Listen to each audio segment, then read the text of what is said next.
Bismillahirrahmanirrahim. Assalamu alaikum. This is an online lecture from International Islamic University School, Sahiwal. आज हम grade 4 ICT unit number 1 के chapter number 2 को discuss करेंगे। आज हम इसका पार्ट 1 क्लियर करेंगे और नेक्स्ट वीडियो में पार्ट 2। आप सबके लिए कुछ इंस्ट्रक्शंस हैं जिनको आप फॉलो करेंगे। सबसे पहले आप लोग अपनी बुक, नोटबुक और स्टेशनरी अपने पास रखेंगे। उस पर डेट एंड डे मेंशन करेंगे और टीचर को अटेंटिवली सुनेंगे। जहाँ पे आप लोगों को समझ नहीं आएगी वहाँ पे वीडियो को पॉज करेंगे और दोबारा से देखेंगे। अच्छी अंडरस्टैंडिंग के लिए बार बार वीडियो को देखेंगे। अगर आप लोगों को कोई मुश्किल आए आप टीचर से कॉन्टेक्ट कर सकते हैं।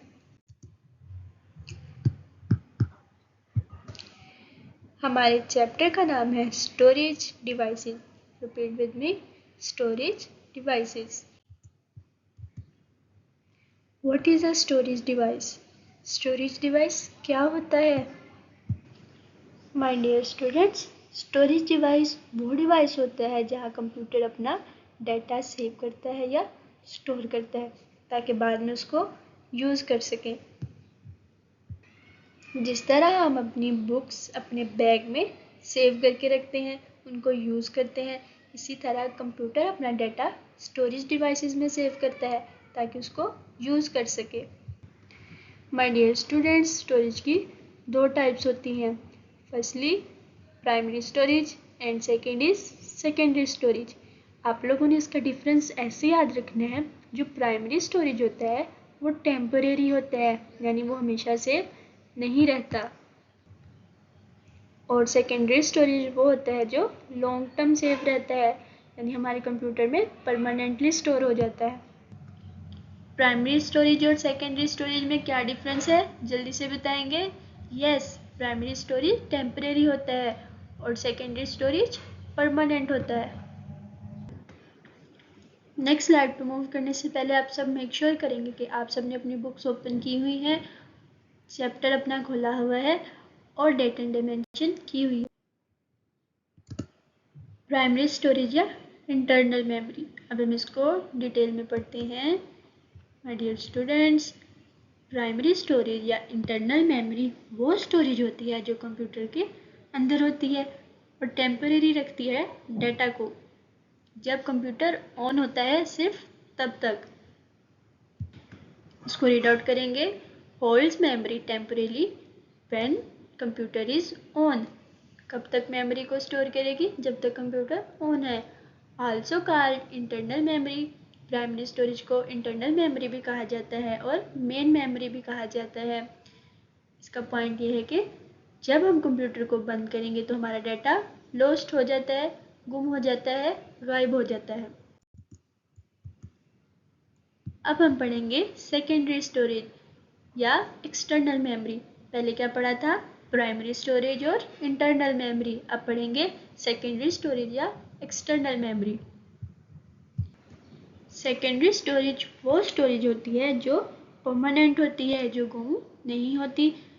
चाहे हम कंप्यूटर को बंद कर दें या कंप्यूटर खुद से बंद हो जाए, सेकेंडरी स्टोरेज हमेशा सेव रहती है। डाटा को लॉन्ग टाइम सेव करने के लिए कौन सी मेमोरी यूज होगी?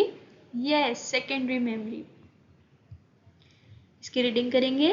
परसिस्टेंट स्टोरेज अनटिल डिलीटेड और ओवररिटन। ये मेमोरी तब तक डिलीट नहीं होगी जब तक इसको हम खुद डिलीट ना करें। Works even when the computer is of. ये तब भी काम करेगी, तब भी सेव रहेगी जब कंप्यूटर ऑफ होगा। इसको क्या कहा जाता है? एक्सटर्नल मेमोरी एंड इसको ऑक्सिलरी स्टोरेज भी कहा जाता है। ओके, अब हम पढ़ेंगे two types of RAM. My dear students, RAM primary storage होती है। इसका मतलब ये भी डाटा टेम्परेरी स्टोर करती है, इसको परमानेंट स्टोर नहीं करती। इसके दो टाइप्स हैं, D RAM and S RAM. D RAM की फुल फॉर्म है डायनामिक रैंडम एक्सेस मेमोरी और एस रैम की फुल फॉर्म है static random access memory. Repeat with me, D RAM dynamic random access memory, SRAM static random access memory. Most common type in computers, ये computers में use होती है DRAM, लेकिन जो SRAM होती है वो फास्टर होती है और कैश मेमोरी में यूज़ की जाती है। अब हम पढ़ेंगे sequential access devices. Sequential access memory या डिवाइसेस वो डिवाइसेस होते हैं, वो स्टोरेज डिवाइसेस होते हैं जहां एक के बाद एक डाटा रीड होता है, यानी अगर हम पहला काम करेंगे तो ही दूसरा काम कर सकेंगे। इसकी एग्जांपल एक टूथपेस्ट से लेते हैं। अगर आपको टूथपेस्ट का सेंटर वाला पार्ट चाहिए तो क्या होगा, सबसे पहले आप पहला पार्ट रिमूव करेंगे तो ही सेंटर वाला पार्ट यूज़ कर पाएंगे। आप डायरेक्ट सेंटर वाला पार्ट यूज़ कर पाएंगे नहीं ना। इसी तरह ही सीक्वेंशियल एक्सेस डिवाइसेस होते हैं, इनमें data line by line read होता है। सीक्वेंशियल का मतलब ही यही होता है, 1 by 1। इसमें है floppy disk and hard disk. इस लेक्चर के नेक्स्ट पार्ट में हम इनको डिटेल से स्टडी करेंगे, अभी सिर्फ एग्जांपल्स हैं। अब हम पढ़ेंगे direct access devices. My dear students, जिस तरह सीक्वेंशियल एक्सेस में से हम सिर्फ लाइन बाय लाइन या सीक्वेंस में चीज़ों को रीड कर सकते थे, डायरेक्ट एक्सेस में ऐसा नहीं है। डायरेक्ट एक्सेस वो होता है जहां हम सीधा किसी भी तक पहुंच सकते हैं, किसी भी डाटा को उठा सकते हैं, किसी भी डाटा को रीड कर सकते हैं जहां से हम चाहें। इसकी एग्जांपल ये है, अगर आप एक कैंटीन पे हैं और वहाँ पे एक बहुत ज़्यादा लंबी तादाद में लोग खड़े हुए हैं, अगर हम सिक्वेंशियली देखें तो हमें 1 by 1 कैंटीन से चीज़ लेनी होगी। अगर हमें अलाउ किया जाए कि आप डायरेक्ट एक्सेस से कर सकते हैं, आपका जब दिल चाहे आप वहाँ से जाके चीज़ ले सकते हैं, आपको लाइन में लगने की ज़रूरत नहीं है।